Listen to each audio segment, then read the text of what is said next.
start out with high blood pressure. High blood pressure is not genetic. I'm going to say this to the different points of the compass because I know it's kind of a shock. High blood pressure is not genetic. High blood pressure is not genetic. High blood pressure is a simple mineral deficiency disease that can afflict anybody.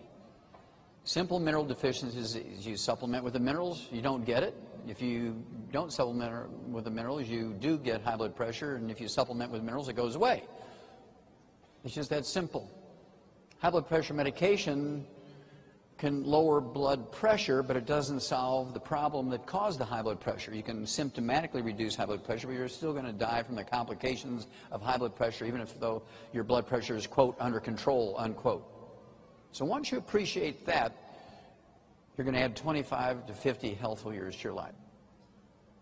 And salt, everybody wants to tell you that salt is a bad thing. Salt is somehow related to high blood pressure. Whether you believe it or not, how many of you have heard that salt has something to do with high blood pressure? Okay, good. We've all heard that. Well, the first thing that a good farmer puts out for his livestock is a big salt block, right? And there's nobody out in the pasture telling a cow she's limited to 1 lick a day, is there? And so I refuse to believe my human patients are dumber than the cows. So I said, look, go ahead and just salt your food to taste. Don't worry about it. And people will say, well, every time I use salt, I swell up. My ankles get all fat, you know, and swollen. And I get worried about that. When you swell up, when you get edema in your ankles and your face and your hands, when you use salt, that means that you have a low blood protein. You eat 4 to 6 eggs every day, and within 2 weeks you can salt your food with impunity and you won't swell up anymore. You raise that blood protein up. People say to me, well, I can't eat eggs because my doctor said I got to worry about cholesterol. We're going to cover that in a minute. Now, I love this story. This fellow here, 88 years old, and this is published in the New England Journal of Medicine, one of the most prestigious medical journals. This old dude's 88 years old. He eats 25 eggs a day. Now, why would this old dude in 1991 be eating 25 eggs a day? Well, the reason is, I mean, you have to ask yourself, I mean, maybe he ate 25 eggs a day because he didn't have any teeth and couldn't eat steaks anymore. Or maybe he owned an egg ranch and, you know, was quality checking his product. But the reality is, when you read that scientific article, the more eggs he ate, he realized he became more studly. He became more studly the more eggs he ate. Because testosterone is 95% by weight cholesterol. So, when you go on a cholesterol-restricted diet and you go from cream and butter and eggs and lard to margarine and cooking oils, and you take drugs to lower your cholesterol, there's nobody home.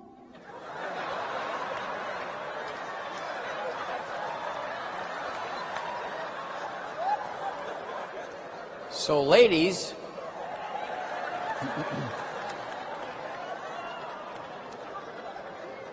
if you want your man to be studly, 6 to 10 eggs a day. Now, they cannot be fried. They can be soft poached, they can be soft boiled, they can be soft scrambled in butter, not margarine or oils.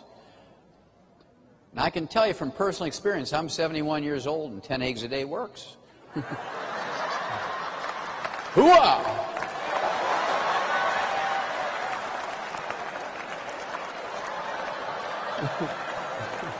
See, now the ladies, gentlemen, the ladies understand what I'm talking about.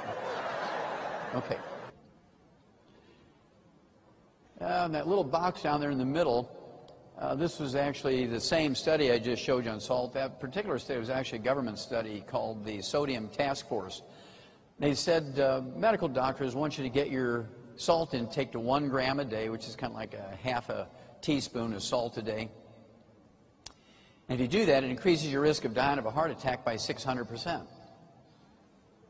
By following the doctor's advice, it increases your risk of death from a heart attack by 600%. If you defy your doctor and take double and triple the dose of salt that they're recommending, you actually live 25 years longer and don't die of a heart attack. Isn't that amazing? Okay, that's a government study. Okay, next. Again, for those of you who weren't here last night, this is a big study published in February of 1999 in Scientific American.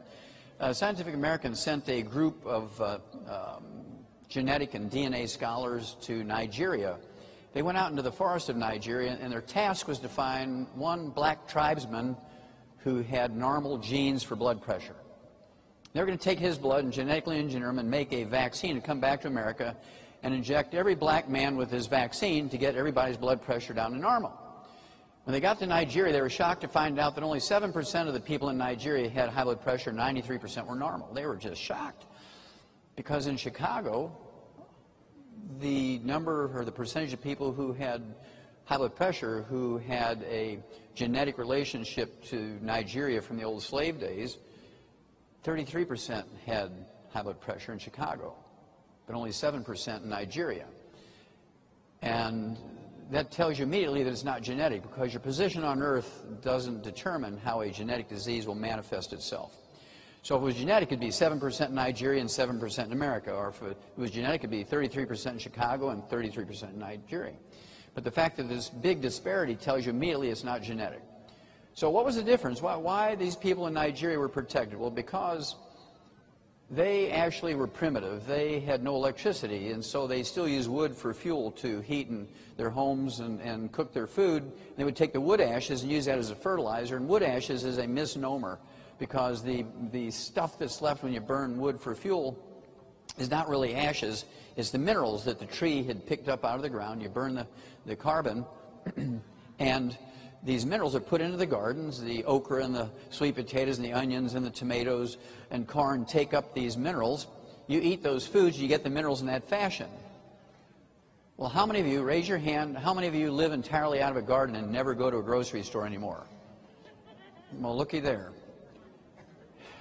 Okay, well, that's a big problem, as you'll see in a moment. Okay, next slide, please. Well, over the next 6 years, the scientists from Oxford University in England and London, England, these were people who were genetics experts. They poured through all that information and data, and in 2005 they published in the British Medical Journal, which is the equivalent of the Journal of the American Medical Association here, which is a very respectable medical journal, JAMA. They said in the British Medical Journal in January of 2005 that high blood pressure is not genetic. High blood pressure is not genetic. And so I want everybody on the count of 3 to yell hallelujah. 1, 2, 3. Hallelujah! It's not genetic! Which means you can control it. You don't need permission from anybody. You can control it just by supplementing with the Mighty 90. And that's it. You learn how to take your own blood pressure, and it slowly goes away over a period of a month or two. I've had people who were on blood pressure medication for 40, 45 years, and in 2 weeks' time, they don't have high blood pressure anymore. They go back to a normal life. Men get sexier. They don't have that, low T and ED and all them initial things.